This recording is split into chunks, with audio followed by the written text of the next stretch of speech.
Cine Garage. Aquí cabe todo el cine. Con Eric Estrada. Estrenos. A través de puentes.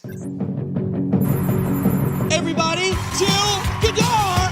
Hola, muy buenas. Yo soy Eric Estrada y les doy una vez más la bienvenida a uno de los programas de Cine Garage aquí en Puentes. Los programas que curiosamente, bueno, no curiosamente, ahora que estamos en verano, han tenido un pico extra de audiencia. Yo agradezco mucho a la gente que todos los días nos oye a las 7 de la tarde aquí en puentes.me y que al día siguiente puede revisar los programas en cinegarage.com. Es lo mismo, o sea, no los invito ni a uno ni al otro, los invito a los dos. Los programas se hacen para los dos canales, son canales que estamos trabajando en conjunto en una muy bonita sociedad que cada día se consolida todavía más.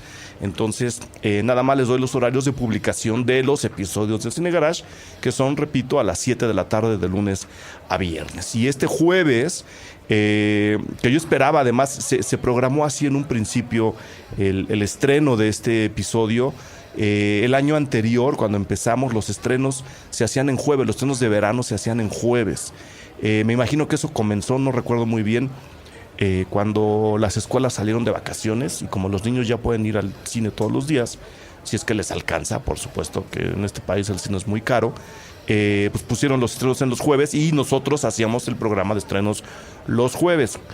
En algún momento del 2015 volvieron los estrenos al viernes y este programa se quedó pues como una especie de anticipo de las películas que podemos ver antes que el común de la gente para comentar los estrenos.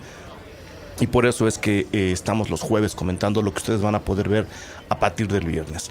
Para esta sesión, para este episodio, invité a un muy buen amigo mío que ustedes ya conocen. Él ya tuvo una participación muy aplaudida además en el programa Fierros de Cine Garage. Estuvimos hablando de las ventajas que puede dar esta ciudad y muchas alrededor del mundo en cuestión fiscal para poder filmar y hacer películas en las calles, en los edificios de esas ciudades. Él es Hugo Villa, al cual agradezco una vez más aceptar la invitación, venir a platicar tan lejos de tu casa. Tan lejos de tu casa y con estos calores. Hugo, bienvenido, muchas gracias por venir a platicar con nosotros. Muchas gracias a ti, Eric, muchas gracias a Puentes y a Cine Garage por tenerme aquí platicando de cine, que siempre es muy divertido y muy emocionante. Es un tema que a los dos nos gusta, obviamente nos interesan otras cosas, pero cuando hablamos de cine llegamos a terrenos que a veces ni él ni yo nos imaginamos. Entonces, por eso lo invité a hablar ahora de Open Windows, una de las películas que se estrenan mañana viernes en la cartelera mexicana, pero que pues yo creo que en algún descuido se la encuentran ya en un DVD, porque la película es del 2014, dirige Nacho Vigalondo, un director muy particular, un director que, lo voy a decir de la mejor manera, esto no es ninguna queja ni ningún ataque, tiene más fama que películas, ¿no? O sea, su filmografía es realmente corta, pero muy significativa, muy representativa y obviamente muy metida en el cine de autor que él quiere desarrollar. Yo creo que si podemos hablar de un autor contemporáneo, al lado de algunos otros más, si hiciéramos una lista de los 15 autores contemporáneos en el cine de entretenimiento, tendríamos que poner a Nacho Vigalondo en ese top 20, en ese top 15, sin lugar a dudas. ¿Tú conocías a Nacho Vigalondo antes de ver Open Windows, Hugo? Sí, conocía del VHS. Uh-huh. Lo conocía también porque es un poco uno de los, además de ser director de cine, de ser guionista, es también actor y es parte como de la troupe obligada casi de actores de uno de mis héroes particulares del cine, que es Alex de la Iglesia. Uh-huh. Salió en La Chispa de la Vida, Nacho Vigalondo. Entonces lo conocía de ahí. Creo que muy relevante en su carrera para esta película, de la que también es guionista, es que fue guionista de 9 episodios de Big Brother en el año 2000, creo que la primera o segunda edición que hicieron de Big Brother en España, en el año 2001, que me parece muy relevante para esta película. Y sí, conocía un poco de su carrera. Me parece relevante también que En el mismo año, y aquí hago una referencia lateral un poco a la reseña y a la reseña que hizo de una película que se llama Autómata, Fernanda Solórzano. En el Autómata, mismo año, la película con Antonio Banderas. Con Antonio Banderas. En el mismo año se estrenen 2 películas españolas sobre el efecto de la tecnología que sean producidas, habladas en inglés, a partir del influjo. En el caso de Antonio, sí, un actor español, pues, pero que entiende que tiene que filmarse en inglés para que sea una película internacional, que llegue a los públicos y que tenga el dinero que necesita para rodarse así. Y en el caso de Open Windows, que es la película que nos interesa ahora, detrás de ella está como productor también el mismo Elijah Wood, que es el actor principal de la película y que evidentemente se habla en inglés la película y se rueda en locaciones en... Creo que está rodada en Austin, Texas, ¿no? Sí, porque la película se desarrolla en Austin. Sí. En realidad podrían ser las calles de cualquier ciudad que no, por efectos o sea, por la propia historia y como está contada, la ciudad es lo que menos se ve. Sí. Pero sí está ambientada en Austin, lo cual me hace sospechar que sí está rodada en esa ciudad. Ya no alcancé a leer los últimos créditos de dónde la filmaron. Elijah Wood, además, muy metido en la producción y en la experimentación ahora con películas muy particulares que a veces se acercan al horror, a veces se acercan al terror y otras están en extravagancias como esta, que puede ser calificada, no sé, como un thriller de ciencia ficción, como una especie de drama o tragedia erótico cibernética. O sea, tiene muchos elementos. Es un producto de su época, indudablemente, ¿no? Un producto de estos tiempos en los que todo se puede mezclar con todo, y si se hace con inteligencia, que creo donde está el caso de Open Windows, el resultado resulta mucho más propositivo que la película en sí. Es decir, es una película que acaba provocando muchas más reflexiones de las que te salen durante el visionado de la película. Todas estas dudas y estas reflexiones que vamos a comentar ahora, creo que llegan después, una vez que la película termina y uno se queda un poco apantallado, primero por la historia, que es una historia muy conocida, y luego por la forma, que es una forma que hasta donde yo recuerdo nadie había experimentado en el cine de esta forma. Claro. Cuéntanos un poquito de qué va Open Windows. La historia es más o menos así. Se estrena, se hace como el gran lanzamiento de una de estas películas de género fantasía, ciencia ficción. Es uno de estos lanzamientos multimediáticos en el que se hace una mesa redonda con los actores justo en la ciudad de Austin, y esta mesa redonda tiene como característica que al auditorio se invita a un grupo más o menos nutrido de, diríamos, nerds que operan sitios fan de la franquicia de estas películas. Podríamos decir que, imagínense que podría ser Spider-Man, y todos los fan sites de todo el mundo, bueno, pues ahí los sientan ahí, están en vivo ellos subiendo y streameando el contenido de la conferencia. Al mismo tiempo, en un cuarto del hotel en donde se está llevando a cabo la conferencia, este evento en vivo del lanzamiento de la película, en donde están los actores, entre ellos la actriz principal de la película, que se llama en la película Jill Goddard, que es actuada por la actriz joven Sasha Grey. Muy joven, muy guapa.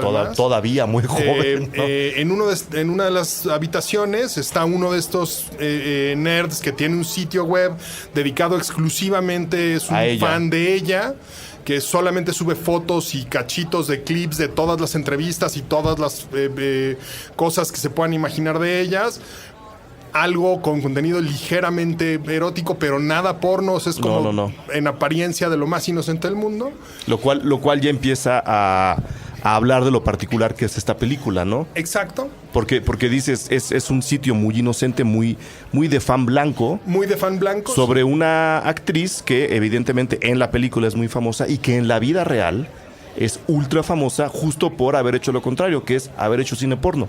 O sea, Sasha Grey se hizo mundialmente famosa cuando empezó a hacer cine porno y a hablar de las ventajas del cine porno siendo muy joven. O sea, apenas cumplida la edad legal para hacer cine porno por su cuenta, ella se hizo famosa. Entonces, ahí empiezan ya los retruécanos de las realidades que va a empezar a cruzar Nacho Vigalondo. Perdón que te interrumpa. No, está muy bien. Y entonces, él está viendo la conferencia en vivo en su computadora y subiendo contenido a su sitio, y de pronto le llega una videollamada a su computadora, y en esta videollamada lo contacta el agente de la actriz. Que le dice: ¿qué diablos estás haciendo ahí? ¿Por qué no estás abajo en la conferencia? Y él le dice: pues porque nadie me invitó. Yo estoy aquí arriba porque nadie me invitó. Me invitaron, fueron muy amables. Me dijeron que estaba yo en mi cuarto de hotel. Me dijeron que esperar aquí. Le digo: pues son unos patanes. ¿Por qué no te invitaron? Te tenían que haber invitado. Y a partir de ese momento desarrolla una relación con el agente en la que se empieza el agente a dar cuenta que un poco le deja en claro que abusaron un poco de él, que le vieron la cara de tonto.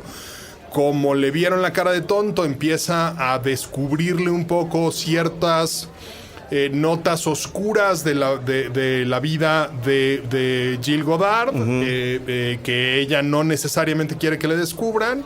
Esta confesión comienza a generar en el fan la sensación compleja moralmente de seguir siendo un buenito bien portado que tiene un sitio fan blanco de la actriz a la que venera. Y que además tiene la cara de Elijah Wood. Que es buena persona. O convertirse en efectivamente un tipo que puede ver eso, verle las tetas a la chica de la que es fan, a través del internet. Y a partir de ahí se genera pues una bifurcación moral en la que el personaje tiene que decidir, ¿no? Y como tiene que tomar una decisión, pues resulta que la voz que escuchamos de la gente le fuerza la mano con una decisión moral que le plantea enfrente. Termina la conferencia de prensa y la gente le enseña imágenes hackeadas del teléfono celular y de la computadora de la actriz en directo, en vivo, de la habitación en la que está hablando con el otro representante y hablando con el manager, y una cantidad de información privada que le descubre que en realidad pues se está peleando con el novio y que tiene una cantidad de datos que puede conocer de ella, que la pueden obligar a hacer una cantidad de cosas que no necesariamente quiere hacer, y lo obligan a realizar un primer acto que lo coloca en una posición, que coloca al personaje de Elijah Wood en una posición ya de riesgo para con la policía, que es un poco más activa también. Un poco más activa, ¿no? Esta bifurcación moral se la plantea en un acto en el que lo lleva a decir: o actúas o van a actuar sobre de ti. Y ahí ya la bifurcación moral lo obliga a actuar. Ya no es solamente un observador, sino que es un actor. Y a partir de ahí ya se convierte en actor del destino al que lo va llevando, hasta que esa actuación solamente va creciendo y creciendo y creciendo y creciendo hasta que llega a un desenlace final. El efecto bola de nieve, ¿no? El famoso efecto bola de nieve, ¿no? de los guiones, que creo yo son los más exitosos, por lo menos para este tipo de películas. Y junto con ese efecto bola de nieve, pues evidentemente la apuesta moral se va redoblando cada vez, con cada uno de los actos que lo van forzando a realizar. Se va incrementando también el nivel de riesgo para él y el nivel de riesgo para la actriz, ¿no? El nivel de riesgo para su víctima y para las víctimas colaterales que van surgiendo a lo largo de toda la película. Y el nivel de desenlace también, y por lo tanto el nivel de catarsis emocional que se logra en el espectador, pues también va subiendo cada vez, y eso la lleva a la naturaleza del thriller, ¿no? Sí. A la naturaleza narrativa de ser un thriller, ¿no? En ese sentido cumple con esa función. Ahora, ¿qué es esta descripción que acaba de hacer Hugo? pues podría estarnos contando la historia de una película de Schwarzenegger en donde todo se resuelve a balazos con metralletas gigantescas. Lo más interesante de la película es que todo esto ocurre en la pantalla de una computadora. Es decir, nosotros estamos viendo la pantalla de la computadora en la que el personaje de Elijah Wood está haciendo todo lo que nos describió Hugo. En la pantalla de esa misma computadora vemos el teléfono hackeado de Jill Goddard, que ya nos contó Hugo, y todo lo que va surgiendo, las acciones paralelas, el desplazamiento de los personajes, el desplazamiento del propio Elijah Wood, lo vemos como si nosotros estuviéramos o volteando al monitor de la computadora o dentro del monitor de la computadora. El título de la película alude justo a eso. Es Open Windows porque están las diferentes ventanas en las que todas estas acciones y todas estas líneas de tiempo de video suceden, las estamos viendo nosotros o en tiempo real o estamos dentro de ellas. Son ventanas abiertas dentro de nuestra computadora y por lo tanto ventanas abiertas dentro de la pantalla en la que estamos viendo la película. Ahí me parece que es muy relevante y me parece que es de aplaudir el trabajo de Bernat Vilaplana, que es el editor, que también ha sido editor del Laberinto del Fauno, de las 2 ediciones de Hellboy, de la 1 y de la 2, y de La Zona de Rodrigo Plant anteriormente. Me parece que es muy brillante el trabajo que hace porque es... La zona donde también jugaban con la tecnología, ¿no? También jugaban un poco con las cámaras de vigilancia, ¿no? Sí. Lo adelanta un poco ahí Bernat, pero creo que aquí lo hace de una manera mucho más notable, pues. Y arriesgada también. Y arriesgada. Sí, porque no se espanten, lo que van a ver, si es que no lo han visto, no es Actividad Paranormal. No, es justo todo lo contrario. Actividad Paranormal pecaba de una...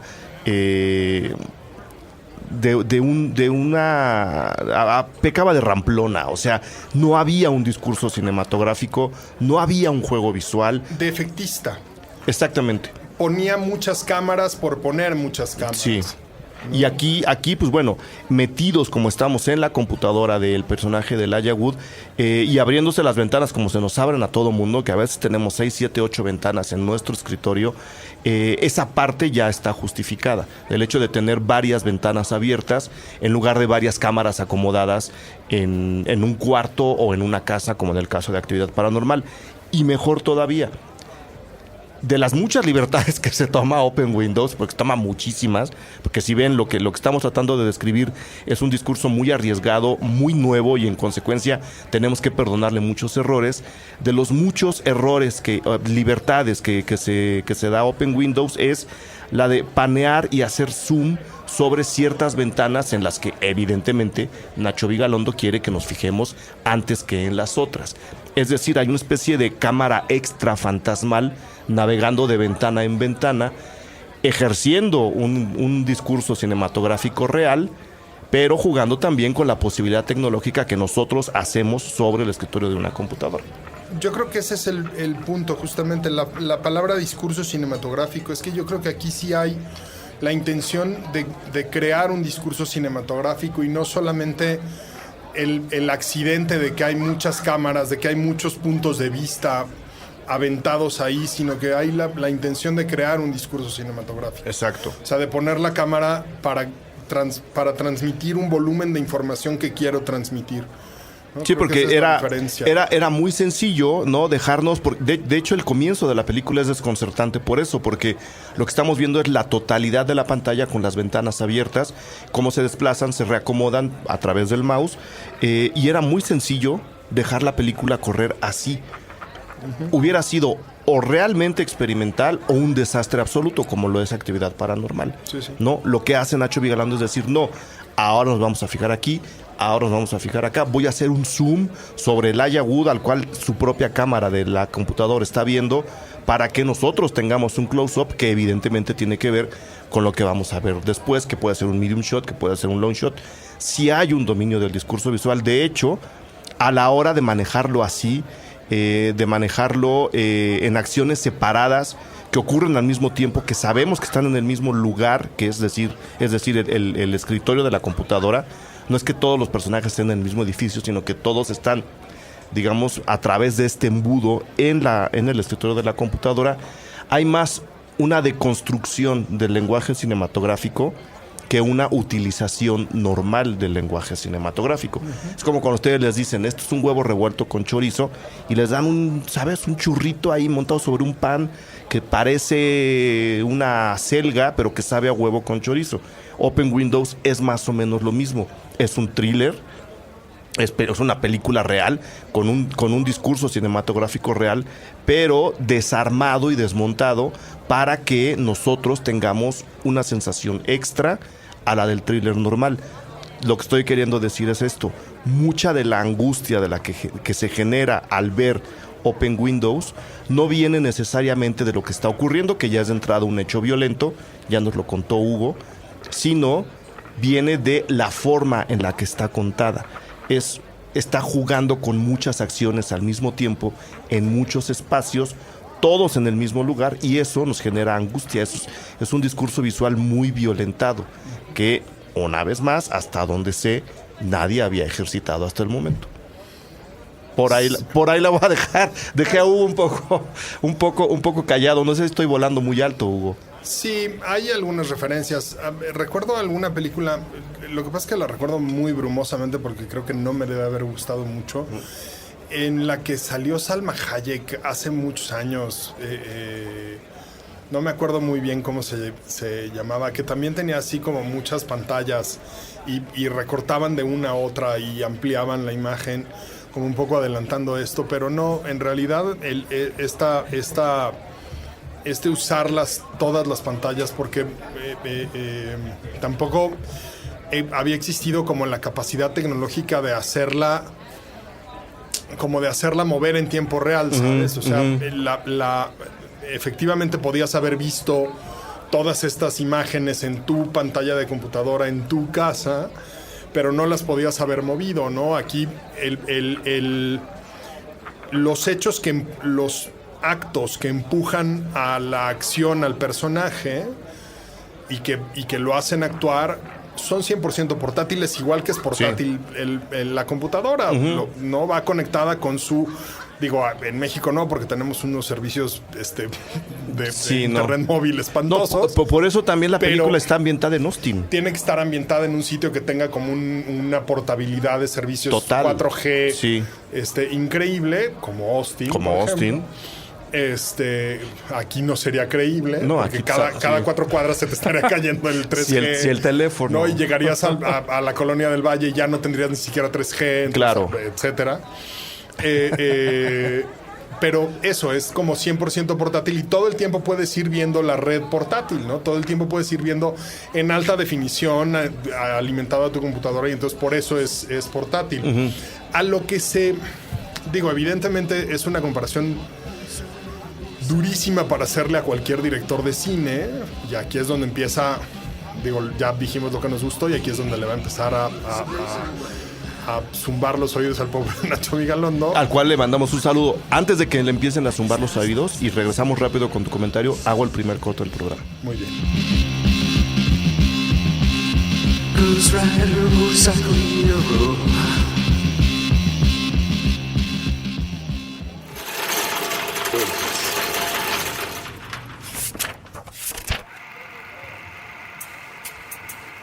Durante las semanas recientes, ahora que nuestros programas han estado subiendo a la red, la pregunta se ha repetido. ¿De qué se trata Puentes.me? Sí, claro, se trata de grabar ideas, monólogos y conversaciones en la ahora vieja y conocida plataforma del podcast. El aparato que le dio nombre ha sido descontinuado. Empleando la tecnología del transductor acústico eléctrico, es decir, un micrófono. Puentes también se trata de básquetbol, de cine, de guionismo, de literatura infantil, de Los Simpson, de ciencia y ciencia ficción, de arte callejero, de libros y lectores, de la guerra de las galaxias, de drogas recreativas y el derecho a consumirlas, de videojuegos, de teatro, de diseño, de agua. Puentes se trata de utilizar la red para algo más que la cacería de clics. Puentes se trata de compartir. Se trata de los dos lados del mensaje. Se trata de nosotros, quienes hacemos y escuchamos estos programas.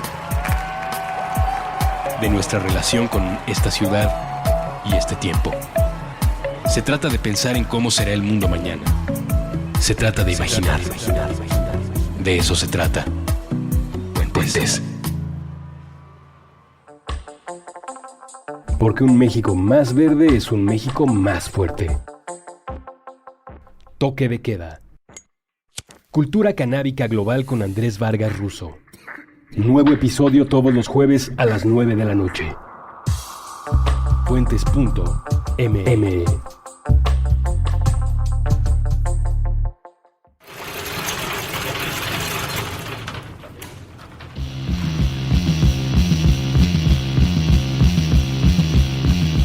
Ahora sí, Hugo, que le zumben los oídos a Nacho Vigalondo. Pues eso, le van a empezar a zumbar los oídos porque vamos a empezar a decir las cosas, cuando menos a mí, que no me gustaron. A mí hay cosas que no me gustaron también. Digo, la referencia más obvia, primitiva es La ventana indiscreta. Claro, de Hitchcock. De Hitchcock, que es son todas estas ventanas ante un espectador inmóvil, o más o menos inmóvil. Un poco imposibilitado. Un poco, ¿no?, imposibilitado, ante quien no se plantea el acto que lo vuelve malo, ¿no? Sino que se plantea la pasividad que lo vuelve malo en todo caso, ¿no? Asumo que todos tus escuchas habrán visto ya cuando menos 3 veces La ventana indiscreta. Por lo menos. Y si no tienen tarea, y si no, la tienen, con La ventana indiscreta sí podemos soltar spoilers, entonces. Y podemos soltar todos los spoilers que hagan falta. Sí. Es como lo más cercano que se me puede ocurrir, pero también hay algunos otros referentes, y a mí de repente eso fue algo que me sacó, y en general que me saca muy rápidamente de las películas que plantean estas bifurcaciones morales. Hay un librito, bueno, no un librito, es una cosa complicadísima que a mí me llevó como 5 años terminar de leer, de una compilación de Slavoj Žižek que se llama Todo lo que siempre quiso saber sobre Lacan, pero nunca se atrevió a preguntarle a Hitchcock, o algo así se llama, que plantea específicamente sobre estas bifurcaciones morales que le plantean a una persona a un personaje y evidentemente a una persona cuando se lo plantean en la realidad, la decisión entre un mal menor y un mal mayor, sí. Cuando ese mal menor y mal mayor viene planteado desde una fuerza externa, ¿no? Que siempre la decisión moralmente correcta es el no tomar ninguna de las dos decisiones, ninguno de los dos caminos, ¿no? Los dos son malos. Porque los dos son malos, ¿no? Un poco el extremo máximo de eso es Sophie's Choice, cuando le plantean a Sophie que tiene que el guardia de la prisión le plantea que tiene que decidir si matar a su hijo mayor o matar a su hijo menor, porque si no él va a matar a los dos hijos, ¿no? Bueno, pues la decisión evidentemente tendría que ser, la decisión moralmente correcta para Sophie sería no tomar ninguna de las dos decisiones, porque moralmente ella no habría causado ninguno de los dos males, el mal lo habría causado alguien más. Bueno, pues un poco aquí la decisión, a mí me sacan las películas que plantean este tipo de decisiones, porque la decisión moralmente correcta del personaje al principio de la película tendría que haber sido no tomar ninguno de los dos caminos, ¿no? Apago la computadora, cierro la computadora, bajo a la administración, pido que me cambien de cuarto y asumo las consecuencias de hasta donde yo haya llegado, ¿no? Eso evidentemente habría acabado con la película, claro. y me habría quitado a mí además 75 minutos de muy divertida tarde que pasé viendo el resto. Entonces, pues no tiene como mucho chiste, pero bueno, esa es como la primera objeción que hago yo siempre a este tipo de películas, pero bueno, evidentemente rompe el... Claro, tiene que romper ese dilema, porque como dices, si no la película se nos acaba. Se acaba. Y sería una lástima porque es una película divertida. ¿En dónde justifico yo el hecho de que mete el dilema y obligue a su personaje a seguir las acciones que malamente le está empujando a alguien a quien ni siquiera le ha visto la cara? Es justo porque, como te decía en un principio, la película es muy significativa de nuestra época. Esta película, o por lo menos este dilema de le entro o no le entro, se habría resuelto muy fácilmente en el 2000. En el 2015, donde los fans son muy fans, donde la tecnología te permite no solo invadir, sino transformar la privacidad de los demás y la tuya propia, que es además algo que se maneja mucho al final de esta película, el hecho de que tu privacidad ya no es tuya, es de mucha gente, y tu privacidad puede ser modificada por gente a la que ni siquiera conoces, hace que para mí sea muy creíble que un personaje como Elijah Wood, que tiene, a pesar de ser blanco, un fansite de una actriz como esta chica, que es guapísima, ¿no? A mí me justifica mucho el hecho de que entre al juego, porque él es un fan que iba a entrar a la conferencia para ser de los primeros en enterarse de cualquier tipo de información, una palabra que aquí viene muy al caso, que surgiera de la plática de la actriz con sus fans. Este amor por la información, en donde ya se está metiendo la información privada, es lo que para mí justifica que el personaje no apague la computadora, pida que le cambien el cuarto y asuma las consecuencias. Y el zeitgeist de nuestros tiempos, un poco como el animal que retroalimenta la cultura de la celebridad. No, vivimos en un mundo que no tiene... un poco lo pensaba hoy en la mañana preparando lo que íbamos a platicar hoy.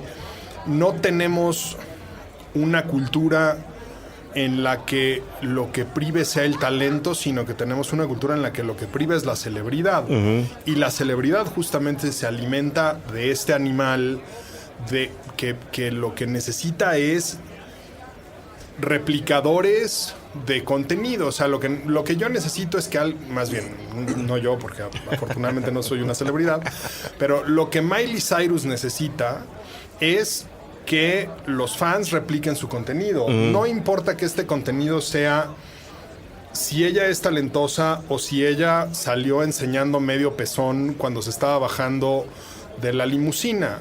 Da lo mismo, ¿no? O sea, no da exactamente igual. No hace ninguna diferencia. El chiste es que el trending topic en ese día en Twitter sea Miley Cyrus, claro, ¿no? Y entonces efectivamente generas como estos animales que se retroalimentan, y la tentación en quienes antes suponían o estaban más o menos acotados a un mundo digamos que flotaban en los alrededores de los estudios y de las viejas estructuras alrededor de donde se grababan los discos y de donde flotaban las grandes estrellas y los grandes talentos que formaban parte del gran mundo del espectáculo, en que se conviertan en los Hinkleys del mundo, que ojalá y no vuelvan a suceder jamás, o que se conviertan en efectivamente estos pues animalitos alimañas que van comiendo de la fama ajena, y que lo que van haciendo termitas que lo que van haciendo es se cayó y enseñó los calzones fulanito de tal, 2.5 millones de fotos de se cayó y enseñó los calzones fulanito de tal, porque a fulanito de tal vergonzosamente lo que le va a interesar no es qué bien me quedó la película, sino ¿cuántos millones de fotos subieron de que me caí y enseñé los calzones? Ahora, lo padre de la película, para seguir un poco este ping-pong que ya vamos medio armando de a favor, en contra, que yo también, insisto, tengo mis puntos en contra. La película se toma muchas libertades que tenemos que perdonar, porque además ya le perdonamos la principal, ¿no? Que es cómo es que este chavo tan inocente entra a un juego tan perverso. Lo padre de la película es que esta motivación de la cual estamos hablando no es la que lleva al personaje hasta el final. Es decir, a pesar de que tiene un planteamiento que habría obligado a cualquier otro escritor o director a plantear una historia mucho más plana, de tener esta motivación como único motor que lo lleva hasta el desenlace de la película, Nacho Vigalondo, que como bien ya dijo Hugo, también escribe el guión, cambia la motivación y va cambiando a los propios personajes conforme la historia avanza. Efectivamente, al final se hacen mucho más extravagantes, están ya muy explotados en un terreno en el que la tecnología domina al ser humano, es como demasiado ya hacia el final. pero los sabe escalar de tal forma y nos va presentando estas sorpresas, estos giros y estas incluso cambios de motivaciones en los personajes, de tal forma que acabamos perdonando la extravagancia brutal que nos plantea como desenlace en la película. Lo que estoy diciendo es, a pesar de que todo ocurre en la pantalla de una computadora, no priva a la película de sorpresas, de giros en la trama y de matices en los personajes. La computadora no es... La tecnología es un medio, no es la estrella de la película, y eso me parece que es brillante. Sí. No muerde el anzuelo de convertir a la tecnología en la estrella, sino que la estrella siguen siendo los actores, los personajes pues que les da a los actores. Eso me parece que es brillante del guión y de la ejecución de Nacho. Creo que a pesar de que y digo a pesar porque luego los actores hollywoodenses suelen ser terribles en ese sentido, a pesar de que él produce la película, me parece muy notable cómo trabaja a contracorriente de lo que normalmente pasa con el actor hollywoodense Elijah Wood, como es un trabajo contenido, un trabajo muy, yo te diría muy europeo, muy hasta latinoamericano, te diría. Es como para lo que hacen los actores hollywoodenses cuando ellos producen las películas, es moderado, contenido, ¿no? Me parece como muy, muy brillante en ese sentido y muy bien hecho de Nacho de poderlo mantener así. Y creo que en ese sentido me parece que justo esos últimos 20 minutos se sostienen bien precisamente por esas dos virtudes, ¿no? Porque no permite como esa salida y esa escapatoria que podía haber sido desastrosa para la película y que vale la pena que la vayan a ver para que la entiendan. Para que comprendan este desenlace del que estamos hablando, que sí, ahora sí, normalmente en los episodios de estreno de Cine Garage, pues soltamos los spoilers, ¿no? Porque pues como el episodio lo pueden escuchar cuando ustedes quieran, nos damos, hablando de libertades, también esa pequeña libertad. Aquí lo estamos guardando un poco porque creo que el final, siendo como es, da muchas interpretaciones. Entonces no quisiera yo predisponer a quien decide escuchar este programa antes de ver la película. Lo que sí creo es que, como les comentaba en un principio, las reflexiones una vez que la película termina son muy interesantes, ¿no? Más allá de las referencias cinematográficas, que pueden ser muchas, la más obvia, como decía Hugo, es La ventana indiscreta. Esto es una especie de reinvención desde el propio nombre, ¿no? Ya no es una ventana, son muchas ventanas, y obviamente no estamos hablando de una ventana física como ocurre en la película de Hitchcock, sino una ventana virtual que está dentro de otra ventana, que es el propio monitor de la computadora. Ahí es donde vienen las reflexiones finales, no del programa, sino de la película.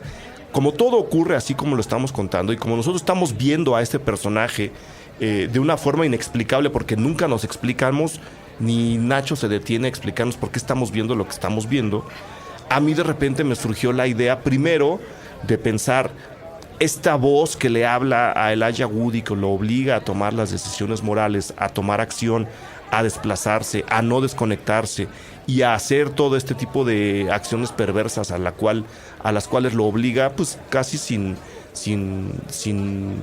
esfuerzo en realidad. Primero pensé, es una voz dentro de él mismo.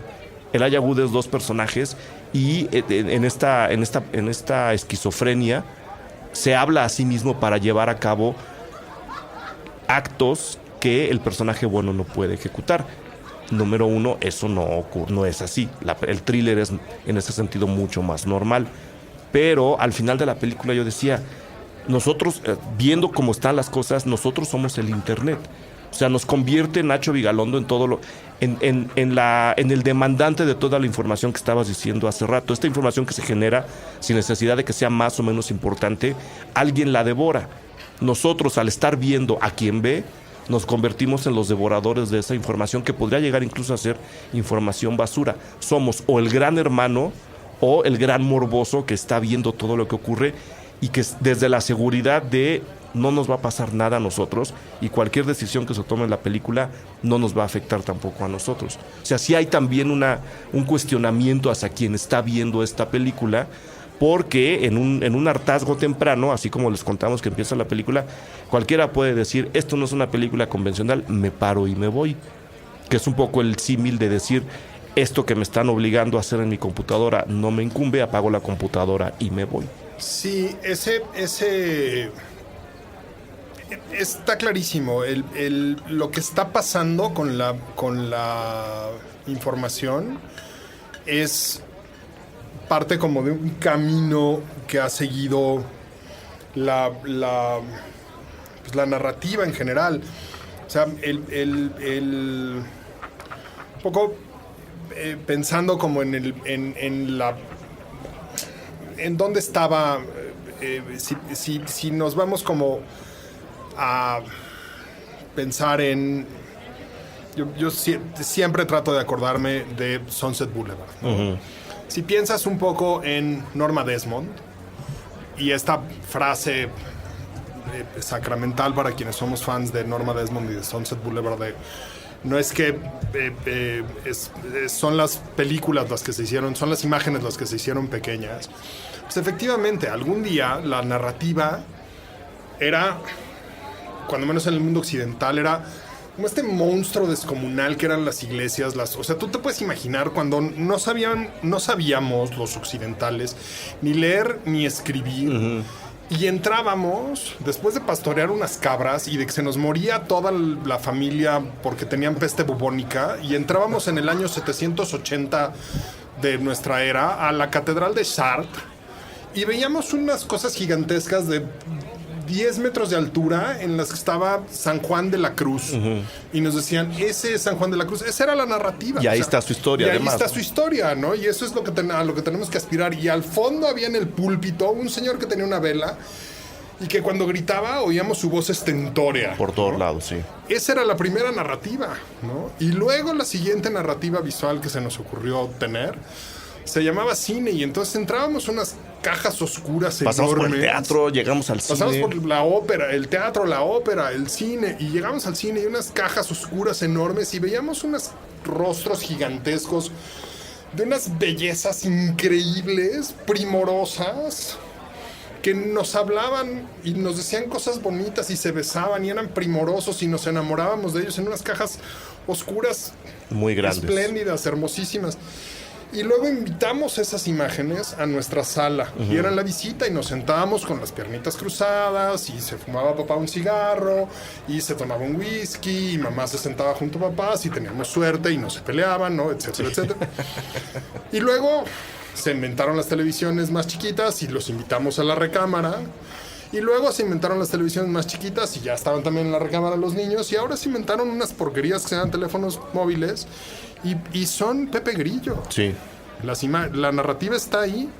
Y entonces, claro, esas narrativas, pues efectivamente las consumimos de una forma voraz y de una forma íntima, ¿no? Y yo no sé si esa intimidad y esa voracidad de consumo nos permita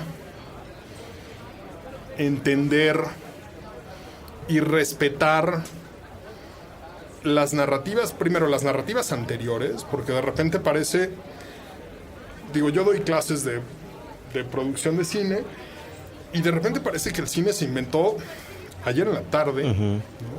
Es muy complejo explicarle a alguien que tiene que ver Sunset Boulevard, es muy complejo explicarle a alguien que tiene que ver Lawrence de Arabia, tiene que ver Lawrence de Arabia y que la tiene que ver en una pantalla grande, sí, que tiene que ir al Centro Cultural Universitario, a las salas grandotas, a ver una copia restaurada de Lawrence de Arabia. Pero es todavía más complejo explicarle a alguien que ver, o sea, cómo no ver porquerías en YouTube. Uh-huh. Y sin embargo, ahí es en donde está el mundo. Y ahí es en donde todos estamos conectados. Tarde o temprano. ¿Va a poder cambiar eso? No lo sé. ¿Vamos a poder sostener lo otro? Pues la Catedral de Chartres todavía está ahí. Ahí está. ¿no? El problema es que luego a veces también se hacen películas pequeñas para dispositivos pequeños. Y vuelvo al ejemplo de Actividad Paranormal. Esa película da igual si la ves en un cine en forma a que si la ves en tu teléfono. Yo, por ejemplo, pensando en Open Windows, yo creo que es una película que no se debería ver en una pantalla de menos de 50 pulgadas, justo porque tiene tantas pantallas. Uh-huh. O sea, creo que en una pantalla de menos de ese tamaño no se puede apreciar. No hay manera de que lo aprecies. Exactamente, es justo donde viene mi otro punto a favor de la película, el cual lo voy a exponer después del siguiente corte.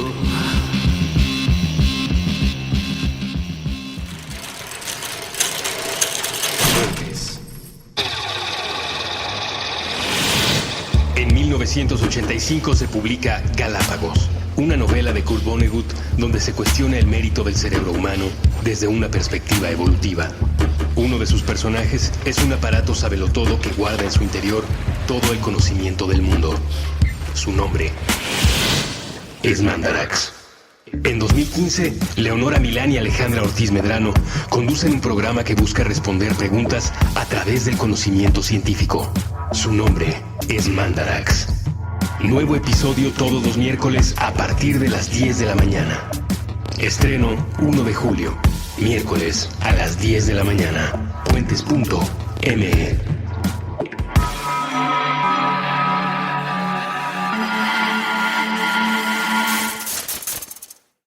Shakalaka, con Evaristo Corona, Bucky Williams, Foul y Cuenta. Nuevo episodio todos los sábados a las 10 de la mañana. Puentes.me.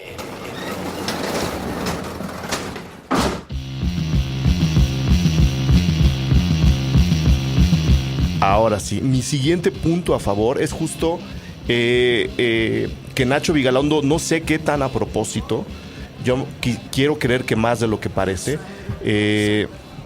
justo aboga por lo que estás diciendo, Hugo, que a pesar de estar haciendo una película contada en distintas pantallas, en una pantalla de en distintas ventanas, en una pantalla de computadora, lo que nos está diciendo, este mundo el que estoy retratando no es necesariamente el mejor, es el que estamos viviendo, pero no es en el que deberíamos estar viviendo.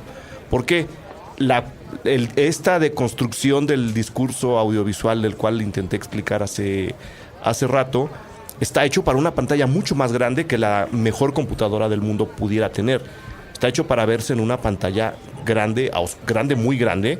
Ya lo dijiste, menos de 50 pulgadas, nos perdemos mucha información emocional. No información visual, sino información emocional de la película. Y número 2, este final en el que vemos a los seres humanos que teníamos de una manera un poco más natural al principio. Este final en el que los vemos ya muy a través de la virtualidad y de la ultra tecnología de nuestros tiempos, también acaba comunicándole a la gente, señores, lo que estamos haciendo es inhumano. Esa sería la palabra, ¿no? Creo que estaría muy bien utilizada decir la palabra para decir el mundo a través de YouTube es inhumano, el mundo a través de la computadora y de tu teléfono es inhumano, porque le estamos haciendo mal a la humanidad, al ser humano racional y espiritual, no necesariamente físicamente a alguien. Y creo que cuando nos muestra este mundo ya retratado en cámaras que son posibles, pero que prácticamente no vemos, simplemente vemos los resultados, hace que los personajes nos comuniquen esta tensión y esta amargura de decir, la tecnología nos está devorando a tal grado que vamos a acabar como estos dos personajes, ¿no? Invadidos en su privacidad, número 1, y virtualizados de una manera brutal, número 2. Ahí es donde yo le vi un poquito el toque de ciencia ficción, ya muy al final, ¿no? Como decir, señores, las cosas no están tan bien como creemos que están, ¿no? La información circulando por todos lados, todo el tiempo, a todas horas, tampoco es lo que necesitamos. Y esa sería una palomita más para mí ante Open Windows, ¿no? Hablando de todas las libertades y los defectos que ya más o menos hemos ido esbozando. Claro. Tú me decías que le darías 3 de 5 estrellas. Yo le daría 3 de 5. Si hubiera que calificar algo, yo no califico. Tú no calificas. Yo no califico, Hugo sí, pero él le daría 3 de 5 estrellas. La disfruté, es sin duda, la disfruté. Sí. Es una película que me la pasé muy bien viéndola. No me quise levantar de la silla en ningún momento. todo el tiempo estuve entretenido, todo el tiempo estuve emocionado. Porque es una película además con mucho sentido del humor, ¿no? Un sentido del humor muy mórbido, muy negro. Muy negro, Muy que es el negro. humor que a Nacho Vigalondo lo ha hecho lo que es, ¿no? Sí. Jugar con estos mecanismos de no te estás riendo, pero te estás divirtiendo, ¿no? No por nada flota alrededor también de la banda de Alex de la Iglesia. Exactamente. No por nada son como de la misma... Directores, curiosamente, no lo digo por Nacho, porque creo que ninguna de sus películas se ha visto abiertamente en la cartelera mexicana. Esta creo que sería la primera. No sé si las anteriores se han estrenado, yo creo que no. La primera además seguramente porque viene en la cartera de películas de Wild Bunch, Sí. que no es poca cosa, ¿no?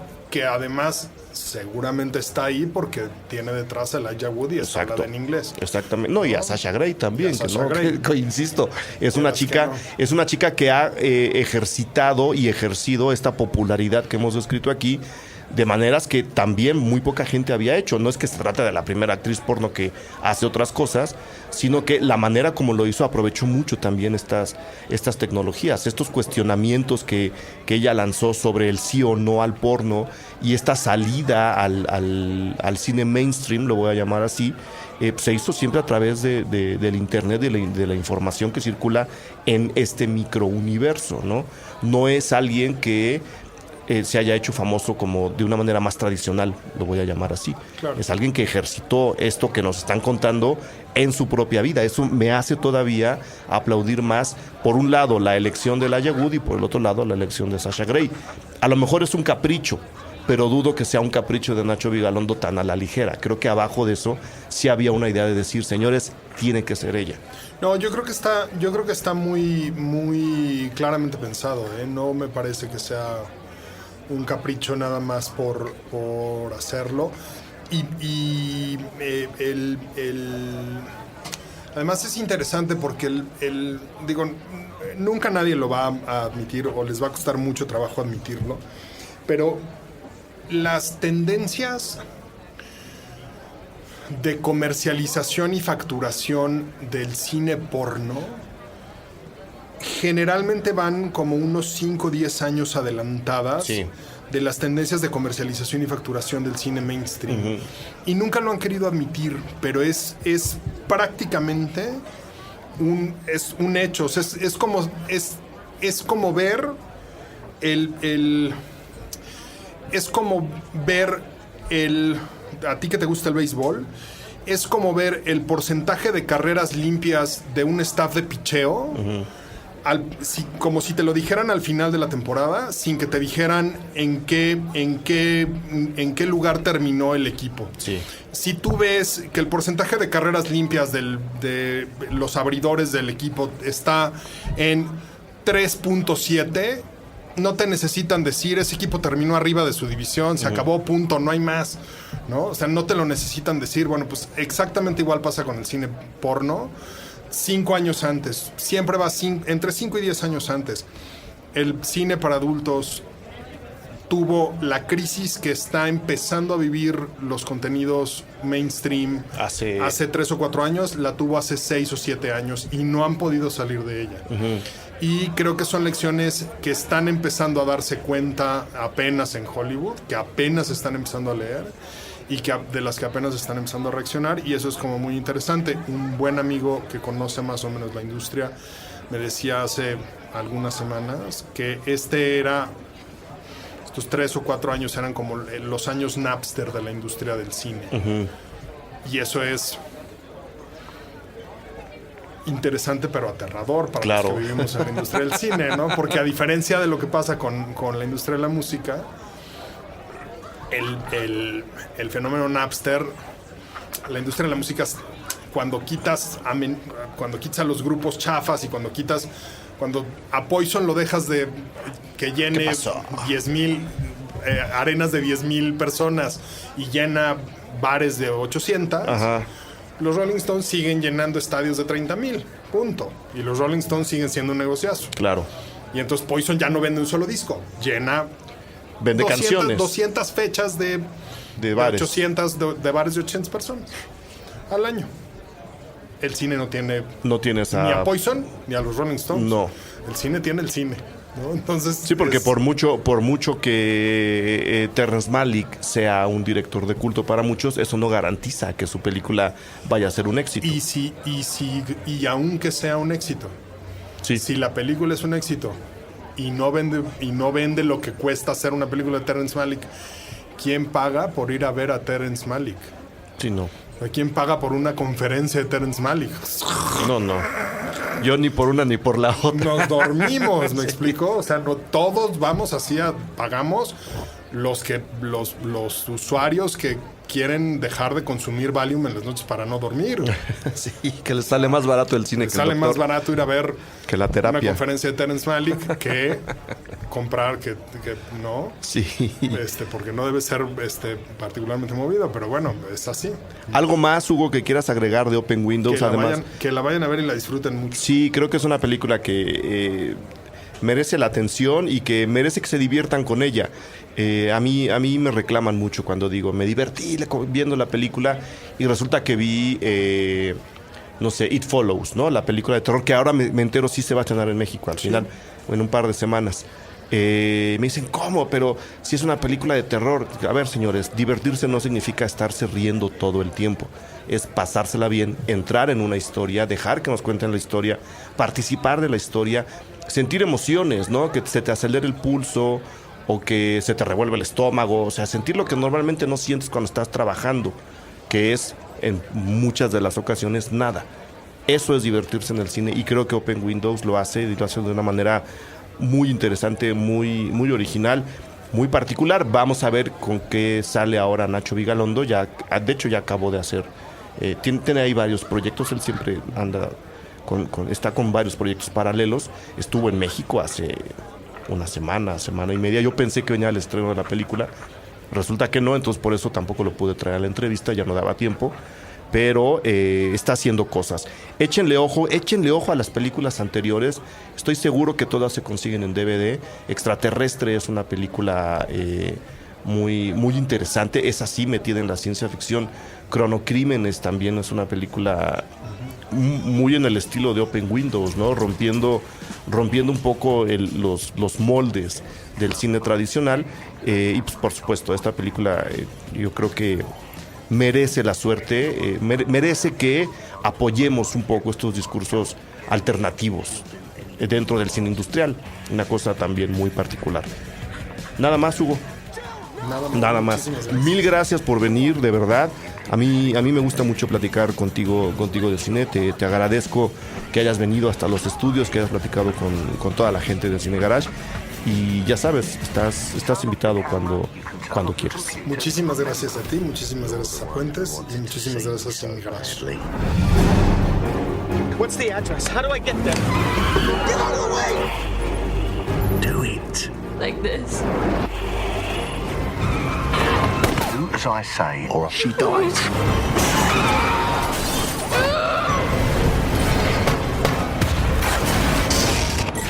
It's time to say goodbye.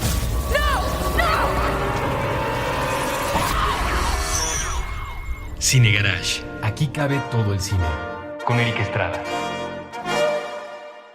Estrenos. A través de puentes.